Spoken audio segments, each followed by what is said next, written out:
साथियों नमस्कार, स्वागत है आप सभी का एक बार फिर से हमारे YouTube चैनल पर। आज 69,000 शिक्षक भर्ती से जुड़ी महत्वपूर्ण अपडेट पर चर्चा करेंगे और आपको बताएंगे कि 19 मार्च 2026 को माननीय सर्वोच्च न्यायालय में सरकार की तरफ से क्या प्रपोजल आ रहा है और कब तक ये मामला डिसाइड हो सकता है और इस भर्ती में कौन कौन वो अभ्यर्थी होंगे जिनको नौकरी मिल सकती है। तो वीडियो को लास्ट तक जरूर देखिएगा और वीडियो पर अगर जानकारी आपको अच्छी लगती है तो चैनल को सब्सक्राइब कर लीजिएगा, वीडियो को शेयर भी कीजिएगा और दो प्यारे प्यारे कमेंट जरूर करते हुए अपना राय जरूर दीजिएगा। जैसा कि आप सभी को पता है, पिछले दिनों होली का त्यौहार था जहां पर सभी लोग अपने अपने घरों में अपने अपने परिवार के साथ होली मना रहे थे, लेकिन वही हमारे 6800 अभ्यर्थी करीब 5 सालों से अभी तक होली का पर्व नहीं मना पाए हैं। वजह सिर्फ एक ही है कि 5 सालों से नौकरी के लिए लड़ाई लड़ी जा रही है, लेकिन अभी तक नौकरी उन्हें नहीं मिली है। आप सभी को बता दें, सभी आरक्षण पीड़ित अभ्यर्थियों ने तय किया है कि आगामी 9 मार्च को लखनऊ में एक बड़ा आंदोलन करके माननीय मुख्यमंत्री जी तक ये बात पहुंचाई जाएगी।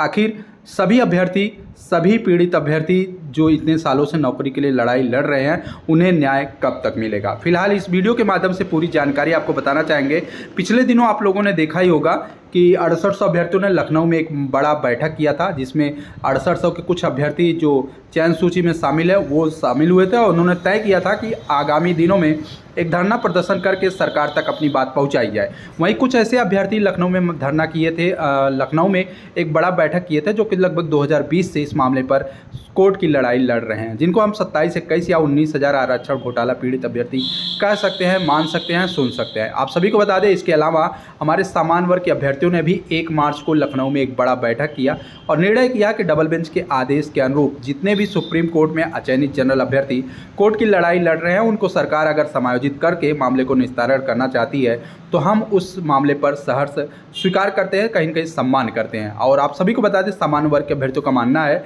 कि डबल बेंच के जजमेंट के आधार पर लगभग उन्हें 14,000 सीटों का नुकसान हुआ है और इस सीटों की भरपाई के लिए वो सरकार से गुहार कर रहे हैं। उन्होंने ये भी कहा है कि अगर 19 मार्च को सरकार प्रपोजल लेके आती है तो सामान्य वर्ग के अभ्यर्थियों को अगर न्याय नहीं मिलता है तो लखनऊ में बड़ा धरना प्रदर्शन कर सकते हैं। फिलहाल इस वीडियो का एक ही उद्देश्य है कि इस भर्ती में जितने भी आरक्षण पीड़ित अभ्यर्थी हैं, साथ ही साथ चयनित अचयनित जो भी पीड़ित अभ्यर्थी हैं, उनको न्याय मिले। यह भर्ती प्रक्रिया जल्द से जल्द निस्तारण हो, क्योंकि 2020 से ये मामला लंबित चल रहा है और कहीं न कहीं हमारे चयनित शिक्षक और साथ ही साथ अचयनित शिक्षक दोनों अभ्यर्थी पीड़ित चल रहे हैं और सालों से ये केस चल रहा है, जिसमें केवल और केवल लाभ अधिवक्ता महोदय का हो रहा है। फिलहाल आप तस्वीरों के माध्यम से देख सकते हैं, जैसा कि होली के पर्व पे 6800 अभ्यर्थी लखनऊ में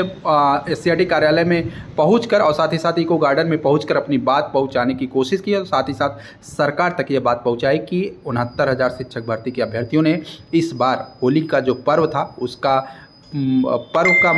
मनाने की जो प्रक्रिया है वो लखनऊ के इको गार्डन में सभी पीड़ित अभ्यर्थियों ने मनाया। आप तस्वीरों के माध्यम से देख सकते हैं, जिसमें बताया गया है कि 69,000 शिक्षक भर्ती के आरक्षण पीड़ित अभ्यर्थी राजधानी के इको गार्डन में चल रहे धरना स्थल पर होली मनाई और इसके साथ साथ अभ्यर्थियों ने सीएम से पूछा भी कि आखिर हमारी होली कब मनाई जाएगी। धरने में मौजूद अभ्यर्थियों ने यह भी बताया कि 69,000 शिक्षक भर्ती में प्रदेश सरकार शुरू से ही हीला हवाली कर रही है और यही वजह है कि सुप्रीम कोर्ट ये मामला चला चुका है और 2020 से यह मामला चल रहा है, जिसमें सरकार अपना ठीक से पक्ष नहीं रख पा रही, जिससे सुप्रीम कोर्ट में तारीखों पे तारीख लग रही है। अभ्यर्थियों का नेतृत्व करने वाले धनंजय गुप्ता ने इस संबंध में बताया कि अगली सुनवाई 19 मार्च को होने वाली है और हमारी मांग है सरकार सुप्रीम कोर्ट में अधिवक्ता भेजकर इस मामले का निस्तारण जल्द से जल्द कराए। आपको बता दें, अभ्यर्थियों का मानना है उन्होंने सुप्रीम कोर्ट में 6800 के चयनित शिक्षकों को न्याय दिलाने के लिए भी मांग की है और धरने में रणजीत सिंह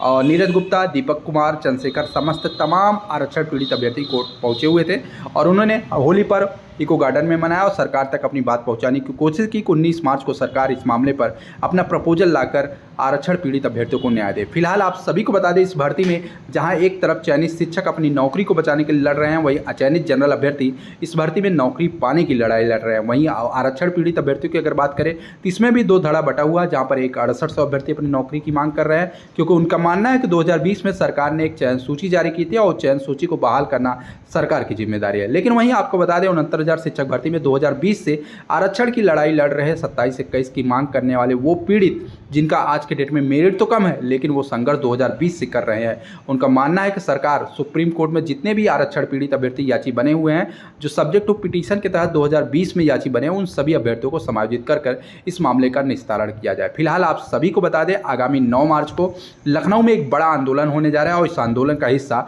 6800 के चयनित अभ्यर्थियों के साथ साथ साथ 27 से 21 की मांग करने वाले तमाम अभ्यर्थी को लखनऊ में पहुंचेंगे और अपनी मांग सरकार तक पहुंचाने की कोशिश करेंगे। उनकी प्रमुख मांग है कि सरकार 19 मार्च को प्रपोजल लेकर कोर्ट में ऐसा प्रपोजल लाए जिससे कि जितने भी आरक्षण पीड़ित अभ्यर्थी, चाहे वो 27 से 21 की मांग करने वाले हो, याची लाभ की मांग करने वाले हैं, या 19,000 आरक्षण घोटाले की मांग करने वाले अभ्यर्थी हो, या 6800 चयन सूची के अभ्यर्थी हो, सभी अभ्यर्थियों को न्याय देकर यह मामला जल्द से जल्द निस्तारित किया जाए और इस भर्ती का सुखद अंत किया जाए। फिलहाल तस्वीरों के माध्यम से देख सकते हैं जिसमें बताया भी जा रहा है कि आगामी 9 मार्च को एक बड़ा आंदोलन लखनऊ में किया जाएगा, जिसमें माननीय विधायक के साथ साथ मंत्री जी से भी मुलाकात की जाएगी, बीजेपी के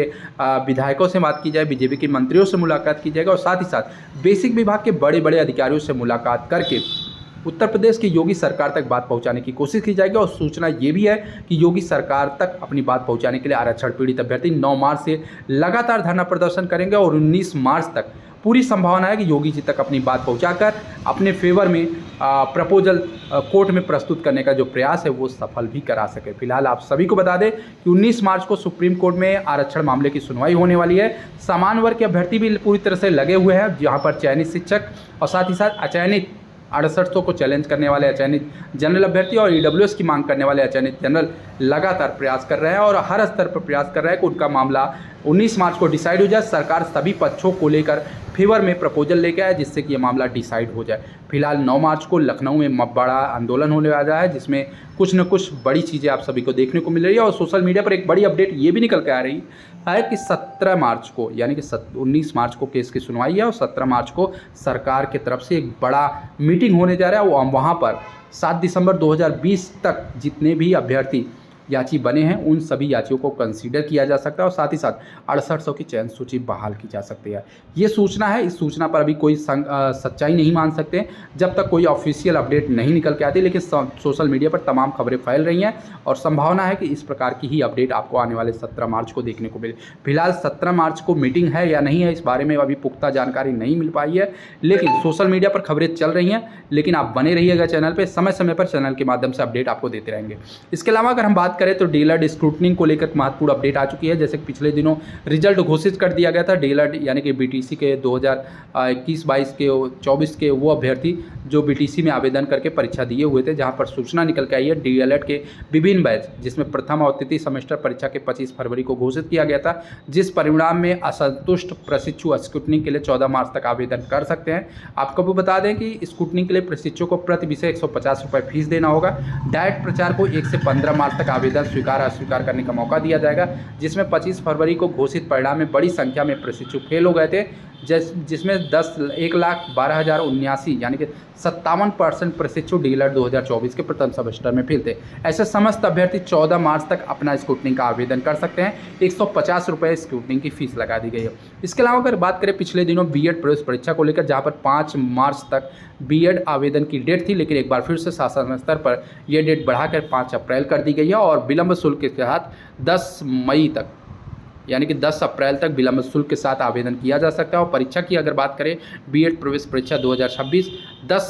31 मई 2026 को लिखित रूप में होने जा रही है।